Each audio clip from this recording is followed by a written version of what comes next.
So then in 1995, Martin Scorsese ends up releasing the Casino movie, which is based on this whole story that we talked about. And you're actually a consultant on that film. Yes.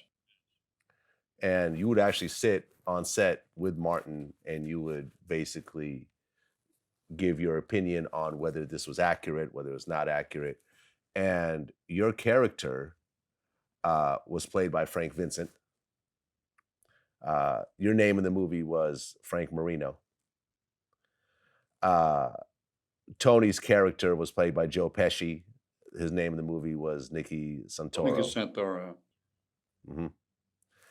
And, to me, I feel that Casino is Scorsese's best movie, period. Oh, do you really? Well, Yeah. thank you very much. Yeah, I like it better than Because Goodfellas. of me. That way. They'll admit it, too. Nick Pileggi and Martin with Scorsese will admit that. I give him the insight. I tried to correct everything. Of course, you know, they exaggerate. That has to be. People need to be. They like violence. People are crazy. They like violence. So they add on to it, Yeah, hell of a movie. Thank hell you. of a movie. And I did sit there in the director's chair right next to him. And I didn't think it was a big deal. As a matter of fact, I said, why isn't my name on the back of the chair like his is? And they start laughing. Then you become a target. I said, you can put my name. They never did put my name on there. Well, you were related to the mob for a long time. You did a lot of crimes. You admitted to murders. You told on other people who did a lot of murders.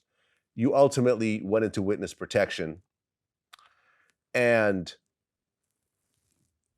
when you look back at all this, because you come from a family of criminals, being a rat is one of the worst things that you could be.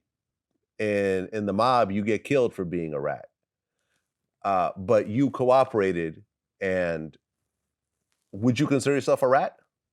Not really. I'll explain. Let me explain that to you. A rat is an informant. I made a mistake one time calling myself a rat. A rat is an informant. He works with the FBI or local law enforcement for money. He likes it. He was a wannabe cop. I was a federal witness. I testified on the only things that I actually participated in. That's the difference between being an informant and a witness. So I always try to correct people. Some of them don't quite understand it. This is the way I look at it. You can look at it any way you want. So all I ever did was testify on all the crimes I did with Tony or whoever. Has there ever been an attempt on your life because of what you did? At first, I thought there was an attempt on my life. Some guy got shot in an apartment next door to my apartment.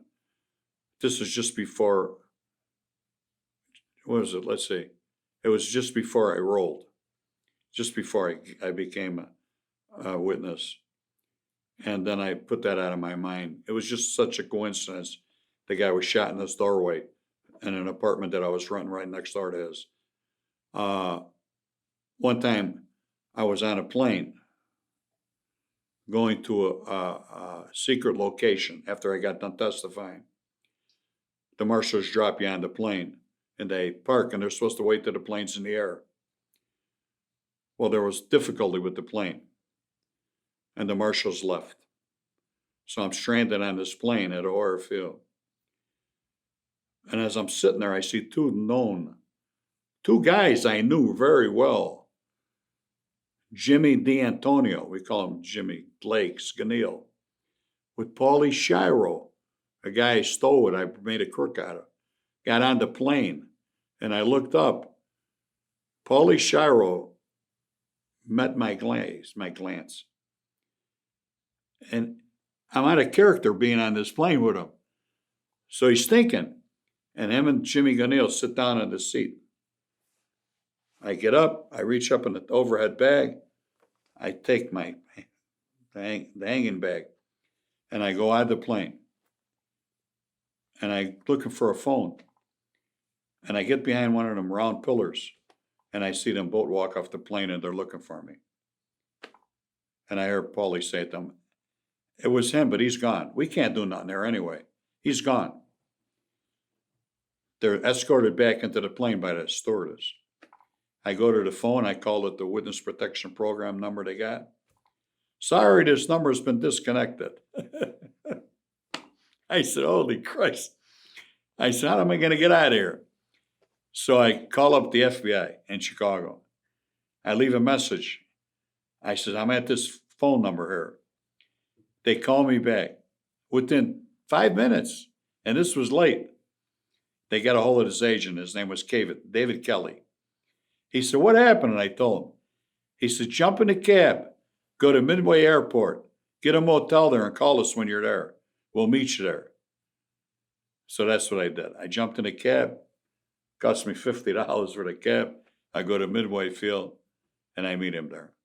And I mean, they were pissed. So was the strike force. I don't know what happened to the two agents, but that's not supposed to happen. So that was it. That was the only close time. Well, Frank, I appreciate you coming in and sharing your story. It's a hell of a story that, when I used to watch Casino, and I've watched it probably a half dozen times, I know in the beginning it says based on a true story, but it was definitely incredible to hear the real story behind Casino. Well, I want to talk about tours that I do and tours that I'm involved with. One is called Vegas Specialty Tours. It's a mob tour. And it's done with groups of people, large group of people, anywhere from 4 or up. They'll do 2. Then it's my tour, Las Vegas Casino Mob Tour with Frank Cullotta. And my phone number and the other phone numbers are listed. And I also have books. The first book would be Cullotta. And I'm going to show you the covers. This is my first book. 15 years old and it's still selling. This book is still selling. That means it's a good book. Second book. It's about 7, 8 years old. It's good, but the first book's better. Now, my last book. This is about Tony Spilotro, all the killings, everything he's done, my life too. This has been out maybe 3 years. It's doing rather well. It's a good book. So you got it? I got it. Now remember the tours. Las Vegas. I don't even know the name of my tour. You believe that? Vegas Mob Tour. Vegas Mob Tour with Frank Cullotta.